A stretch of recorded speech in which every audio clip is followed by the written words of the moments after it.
Ok, muy bien, buenos días. Vamos a empezar entonces la clase de anatomía patológica o histopatología. Sí, se escucha bien, ¿no? Sí, ya, perfecto. Bueno, primero mi nombre, yo soy la doctora Pérez Narrea, soy anatomopatólogo y vamos a hacer un repaso en realidad de temas, en este caso de patología general. En primer lugar, de ahí vamos a hacer cardio y de allí sistema respiratorio, pero desde el punto de vista histológico y patológico, ¿no? La parte terapéutica, eso ya lo verán en medicina interna, supongo. Bueno, entonces vamos a empezar primero con patología general. Ustedes saben que la homeostasis es el estado en el cual está en equilibrio la célula, pero es un equilibrio dinámico, ¿no? Es decir, que hay estímulos que la van a despertar, ¿no?, a la célula, como que puede estar también quieta la célula. Entonces, ¿qué pasó ahí? Ya, bueno, después la vamos a ver, tenemos otra lámina. Cuando la célula pierde la homeostasis, es decir, hay un estímulo, una noxa que está constantemente dañando esta célula, ella va a ser un mecanismo de tipo adaptativo. Porque como ustedes saben, todo ser, si no se adapta, muere. Y la célula tiene esa también característica, como todo ser vivo. Entonces, una de las adaptaciones celulares es la atrofia. La atrofia es la disminución del volumen o tamaño de un tejido, ¿no?, o de una célula por 5 factores específicamente. Tenemos por un lado cuando disminuye el flujo sanguíneo. Si disminuye el flujo sanguíneo, eso quiere decir que hay menos nutrientes y por lo tanto hay menor oferta, ¿sí? Entonces la célula lo que hace es utilizar lo poco que tiene y empieza a disminuir la producción de proteínas estructurales. Por lo tanto, disminuye el tamaño. Entonces, tiene que aprovechar lo poco que tiene y obviamente no va a gastar ese poco que tiene. Lo otro es cuando disminuye la función o cuando no hay función, ¿no? Ustedes saben claramente que un paciente cuando tiene una fractura lo enyesan y ese músculo no se usa por un buen tiempo y por lo tanto se atrofia.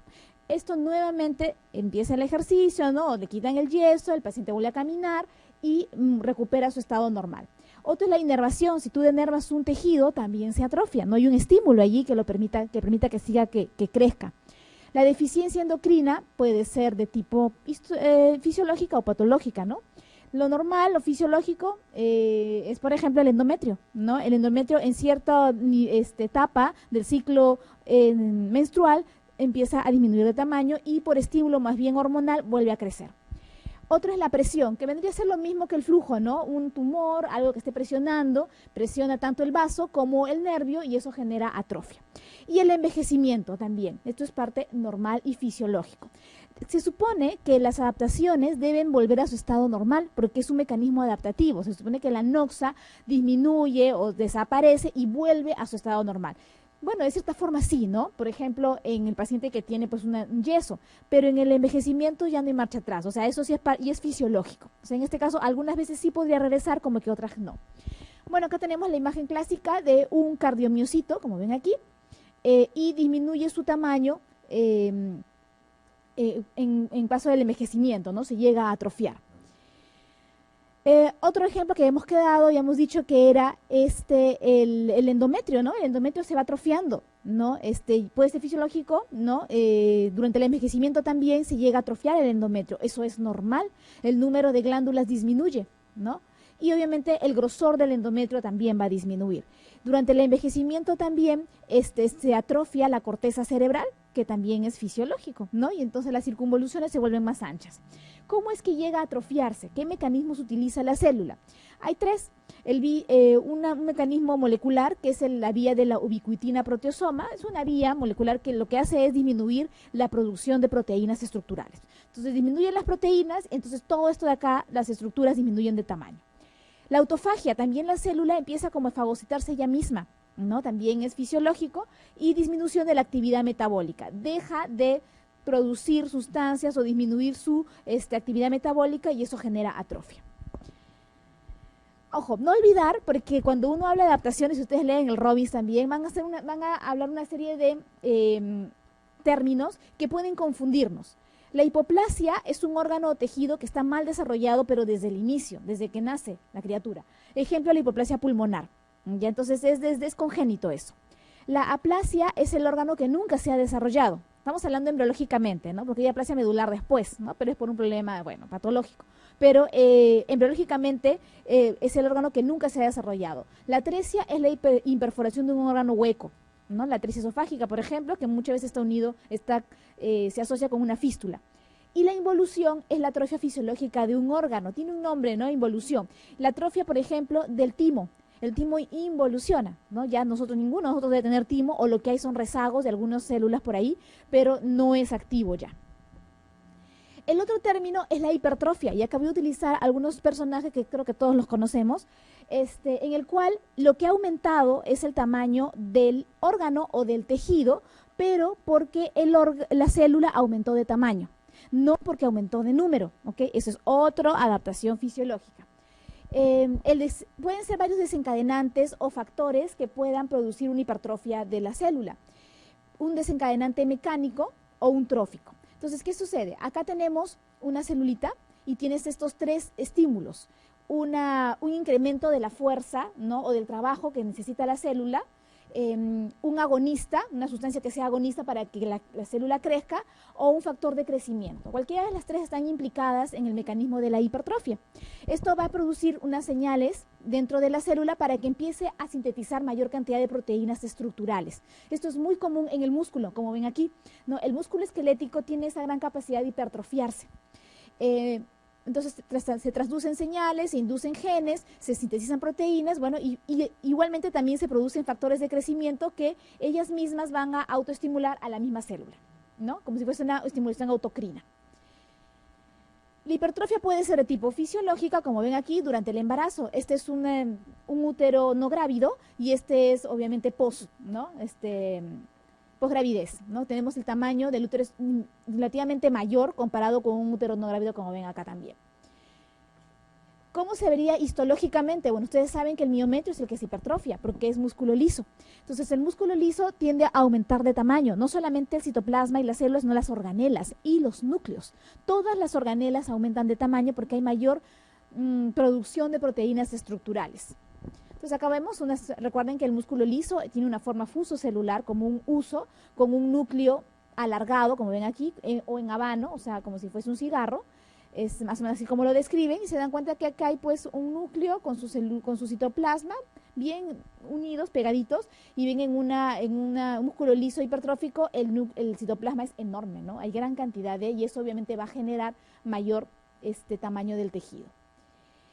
También hay hipertrofia patológica, como ven aquí. Entonces, la hipertrofia patológica, en el caso más común, más clásico, es la del corazón, ¿no? Del ventrículo izquierdo. ¿Qué ha pasado aquí? Ha habido un estímulo mecánico. Probablemente sea por aumento de la resistencia periférica, como es en el caso de la hipertensión arterial sistémica, puede ser, no sé, una valvulopatía, como una estenosis aórtica, obviamente tiene que ser crónico, para que el músculo cardíaco empiece a aumentar de tamaño. ¿Por qué? Porque tiene más carga. ¿Sí? Necesita hacer más ejercicio, ¿no? Y eso es lo que también nosotros vemos en los pacientes, o no en los pacientes, en las personas que hacen pues pesas, ¿no? Ellos tienden a aumentar, el objetivo de hacer pesas en los que van al gimnasio es aumentar la masa muscular. Dejas de hacer pesas y nuevamente regresa a su tamaño normal, ¿ya?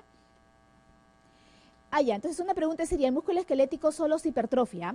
No se hiperplasia, el esquelético estamos hablando. ¿Por qué? Porque el esquelético es un tejido que no tiende a hacer mitosis. O sea, una vez que el tejido muere, ¿ya? El músculo esquelético ya no se regenera. Lo que regenera es las células satélites, que son celulitas que están en el tejido esquelético y que pueden regenerar y obviamente rellenar ese espacio de esa célula muerta. Entonces, pero en sí, el músculo esquelético de por sí no hace mitosis, ¿ok? Pero sí se puede regenerar. Por eso el músculo esquelético no le queda otra que aumentar el tamaño y no en número. Esto de que no se regenera y se regenera, vamos a hacer acá un paréntesis para hablar sobre los tipos de tejidos de acuerdo a la replicación celular. Entonces tenemos tres tipos de tejidos: los tejidos lábiles, como ven aquí, los tejidos estables y los tejidos permanentes. Y esto depende del ciclo celular. Si es que entran fácilmente al ciclo celular y hacen mitosis. Los tejidos lábiles siempre están en división continua. Entonces, generalmente, el ejemplo clásico son los epitelios. Todos los epitelios son tejidos lábiles porque los epitelios están en constante recambio. ¿Por qué? Porque siempre están estimulados por alguna noxa, alguna fricción, algo, ¿no? En la piel, por ejemplo, que está siempre en contacto con algo, con alguna estructura, pueden esfacelar. Entonces, tiene que haber una célula madre capaz de poder reproducirse y asegurar que la progenie no disminuya. Igual los epitelios de las mucosas. Los tejidos estables son aquellos tejidos que fácilmente no entran al ciclo celular, están en estado G0 del ciclo, ¿sí? Y en cualquier momento, cuando hay alguna noxa o un estímulo, sí empiezan a producir o a entrar al ciclo celular. Ejemplo clásico, el hígado, ¿no? El hígado, el hueso, el riñón, el fibroblasto. En los tejidos labiales, como hemos quedado, era los epitelios, la médula ósea es altamente estable, lábil. Y el otro tejido es el tejido permanente. El tejido permanente es aquel que nunca va a hacer mitosis, ¿no? Ahí tenemos, por ejemplo, a la neurona, por un lado, y a la célula cardíaca. Entonces, si se muere, ¿qué es lo que sucede con una neurona cuando se muere? Hay cicatriz, hay una gliosis. La glía sí se hace mitosis. Recuerden que la glía es lo que no es neurona dentro del tejido nervioso. Ella sí, entonces genera una gliosis, que es una cicatriz. Igual, cuando en un infarto cardíaco, ese tejido muerto nunca más se va a regenerar y genera una cicatriz, ¿no? Eso es lo que va a suceder en este caso de estos tejidos. Luego tenemos otra adaptación celular, que es la hiperplasia, ¿no? También tenemos este personaje de un superhéroe en la cual tiende a aumentar en número. Es el mismo, es la misma célula, o sea, la misma persona, pero aumenta en el número. Es tal cual lo que sucede en nuestro organismo. En caso sería aumento del volumen del tejido u órgano porque aumenta el número de células. Ahí sí. Entonces ya si tú sabes qué tejidos hacen mitosis, ya puedes saber cuáles pueden hacer hiperplasia. Entonces, ahí tenemos dos tipos de hiperplasia, la hiperplasia fisiológica y la hiperplasia patológica. A su vez, la hiperplasia fisiológica tenemos de dos, la hiperplasia fisiológica hormonal y la fisiológica compensatoria. La hormonal es, por ejemplo, la mama, ¿no? Durante el embarazo hace hiperplasia fisiológica. Igual el útero hace el músculo liso, también hace hiperplasia. Ojo, entonces eso quiere decir que no es exclusiva esa adaptación para un solo tejido. El tejido muscular liso hace de los dos, hace hiperplasia y hace hipertrofia, ¿okay? Puede hacer los dos, tiene esa capacidad. Termina el influjo hormonal, en el caso de, por ejemplo, del útero o de la mama, y nuevamente regresa a su estado normal, ¿no? Entonces, esta es una mama, como ven aquí, este es el estroma y esta es la unidad ductolobulillar de una mama que no está activa, ¿sí? En cambio, aquí ya sí está empezando a producir o a estar activa, probablemente porque ya está en el embarazo, ¿no? Todavía falta para hacer lactancia porque tendría que estar más dilatado y tener un contenido ahí adentro. Luego tenemos la fisiología compensatoria y les pongo la imagen de también Prometeo encadenado, en la cual, pues, si ustedes conocen la historia más o menos, bueno, fue condenado a estar atado, ¿no? Encadenado, en una montaña, y todos los días venía un águila y engullía sus vísceras, ¿no? Pero al día siguiente, nuevamente, estaba totalmente sano. Entonces, de alguna manera tenían una noción, probablemente no lo sé, de que el hígado podía recuperarse o regenerarse. Y eso es lo que sucede en la fisiología compensatoria, ¿no? Es muy común esto de que el hígado, cuando hay una lesión, una hepatectomía, de algún segmento, entonces puede recuperarse esa zona del tejido hepático. ¿Ya? Este es un hígado, como ven aquí, ¿no? Acá con su lóbulo portal, el clásico del hexágono. Luego tenemos la hiperplasia patológica. Aquí, en la hiperplasia patológica, como ven, acá hay un estímulo que puede ser viral, como el caso de las verrugas, puede ser un estímulo hormonal también, como en el caso de la próstata, que hace hiperplasia, y el problema es que aquí sí hay un riesgo de neoplasia, ¿ya? A pesar de que es adaptativo también, ¿no? Pero en este caso hay un estímulo por allí, infeccioso en este caso, y puede producir una neoplasia. La hipertrofia, muy raro, no he visto y tampoco se describe de que un tejido con hipertrofia crónica haga una neoplasia, pero sí la hiperplasia, ¿no? Ustedes ya conocen la hiperplasia de endometrio, hay la simple, hay la compleja, que no es neoplasia, pero que hay que tener mucho cuidado porque puede ser una displasia y posteriormente una neoplasia, ¿no? Siempre mujeres hay que hacerles sus biopsias, usan cuando hay sangrado, y por ahí puede haber una hiperplasia. Entonces, ojo, en la hiperplasia patológica el riesgo no alto, pero sí hay un riesgo de neoplasia. Como ven aquí, lo que ha pasado en una verruga, entonces una verruga vulgar, en la que encontramos aumento en el número de los queratinocitos. Recuerden que el queratinocito es un epitelio, bueno, es una célula de la epidermis y es un epitelio. Como epitelio es un tejido lábil, ¿ok? Luego tenemos la metaplasia, es un cambio de un tejido maduro por otro maduro. Entonces, acordarse, por ejemplo, de también, de este personaje, en la cual pues se cambia completamente, ¿no? Pero es totalmente maduro. Ahí tenemos, por ejemplo, ¿qué sucede aquí? Aquí hay generalmente la metaplasia es patológica, ¿no? Fisiológica muy raro, ya es más común que sea patológica. Hay una noxa que está ahí molesta y molesta, estimula el tejido y eso hace que cambie su conformación. Lo más común son las metaplasias epiteliales. Las estromales también hay, pero no son tan comunes, ¿ya? Lo más común, y de haber escuchado, es la del esófago de Barrett. En el esófago de Barrett tenemos un epitelio escamoso que se transforma a un glandular, ¿no? O intestinal.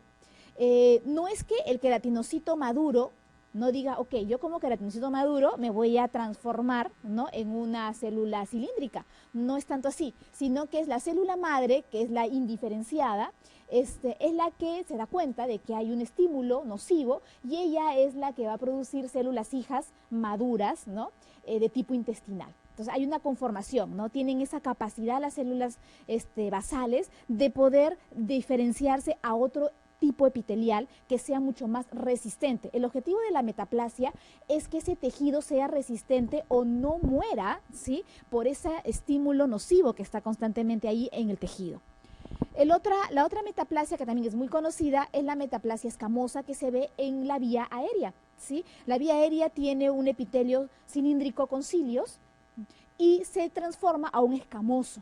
En este caso un escamoso, ¿por qué? Porque es más resistente al humo del cigarro. Entonces ya comprenderán ustedes que esto sí tiene un alto riesgo también de neoplasia. Un Barrett puede tener un riesgo de ¿qué? De un adenocarcinoma. No se maligniza el epitelio o el tejido original, ese no se va a malignizar. El que se va a malignizar es al que ha cambiado. Por eso ustedes saben que el Barrett se da en los extremos inferiores del esófago, ¿no es cierto? Acá, porque es gracias al reflujo que hay del ácido hacia el esófago. Y aquí es donde se asientan la mayor cantidad de adenocarcinomas, ¿no? Ustedes cuando han visto esófago, los adenos son más del tercio distal que los escamosos, ¿no? Los escamosos son arriba generalmente. Y es por esto, ¿no? Por la metaplasia que hay ahí. Es muy raro que haya una metaplasia acá arriba. Tendría que haber saltado el ácido, ¿no? Y no es así, ¿no? El ácido va cubriendo todo el epitelio del esófago. Y bueno, y en el pulmón será pues el carcinoma epidermoide, ¿no? Muy común también, y como ustedes saben, esto se da ¿por qué? Por el estímulo del cigarro. Entonces sí hay un riesgo de neoplasia maligna. Bien, ¿qué es la displasia? La displasia es otro término que no es una adaptación celular, me lo coloco ahí porque hay una pregunta, incluso vamos a ver después, que hablan de displasia. La displasia es una alteración en la maduración de la célula, y esto se da solo en epitelios, ¿no? O sea, en tejido mesenquimal, ¿no?, estromal, eso no se da. ¿Y por qué se da la displasia? Bueno, por un estímulo también, ¿no? Ustedes saben que los epitelios se caracterizan porque tienen un estrato basal, ¿bien? Y este estrato basal quiere decir que sus células cada vez son inmaduras, ¿sí? Células madre. Estas van a producir células hijas que a medida que ascienden van a hacerse más maduras. ¿Qué significa? Que van adquiriendo la función que le corresponde tener y la estructura. En el caso del epitelio, por ejemplo, esto es de cervix, ¿ya? La célula es escamosa, ¿cierto? Y la escamosa significa que tiene un núcleo pequeño con un citoplasma amplio, como si fuese un huevo frito, ya un núcleo muy pequeño. En cambio, las células basales tienen un núcleo grande y con citoplasma no tan amplio. Por eso es que ustedes van a ver que en los epitelios en el tercio basal es más oscuro. ¿Por qué? Porque ahí tienes más núcleo, ¿sí? A diferencia de los estratos más superiores que tienes más citoplasma. Y eso hace que al microscopio tú lo veas más rosado. Eso es normal y eso se cumple en todos los epitelios que tienen estratos. ¿Qué sucede en una displasia? Bueno, en una displasia tú vas a encontrar células inmaduras en tercios o en zonas que no deberían estar. Ya, por ejemplo, acá tenemos estas células y son incluso más grandes, ¿no? En el tercio basal puedes encontrarlo en el tercio medio o puedes encontrarlo en el tercio superior. Y ahí hablamos de lo que es la displasia leve, la displasia moderada y la displasia severa. A medida que esté más comprometido los 3 tercios, la displasia cada vez es peor. Y cuando están los 3, incluso se habla ya de carcinoma in situ, ¿no? Que es un paso previo ya al infiltrante. Basta solamente que rompa la membrana basal y esto ya se llama un infiltrante. Entonces es una displasia. ¿Regresiona o no regresiona? Puede que sí, a veces no. Ustedes saben que el NIC3, a veces puede estar años la paciente con su NIC3, o puede incluso a veces regresionar a NIC2, ¿no? Y estar así por mucho tiempo. Como que también puede seguir avanzando y terminar siendo un carcinoma epidermoide, un carcinoma escamoso. Bien, entonces acá tenemos la pregunta, dice, ¿no? Este es súper fácil, el cambio, miren, reversible, ¿sí? Reversible. En la red revierte, ¿ah? Si tú al paciente lo observas, obviamente haces de que no haya el reflujo con todas las medidas que ustedes ya conocen, esa metaplasia debe desaparecer, tiene que desaparecer. Entonces dice, el cambio reversible en una célula adulta, epitelial o mesenquimal hemos quedado, es sustituida por otra, eso se denomina metaplasia, ¿cierto? Metaplasia. La hiperplasia no tiene nada que ver, la hipertrofia tampoco, hipoplasia y displasia no. Entonces la clave sería la metaplasia. ¿Qué metaplasia y mesenquimal? A ver, a veces sucede que el tejido muscular, ¿sí? Puede metaplasiarse a tejido óseo. Puede pasar. Generalmente se puede ver en los úteros de mujeres añosas. Puede pasar, pero es muy raro, ¿ah? He visto muy poco en realidad. Más es la otra metaplasia epitelial.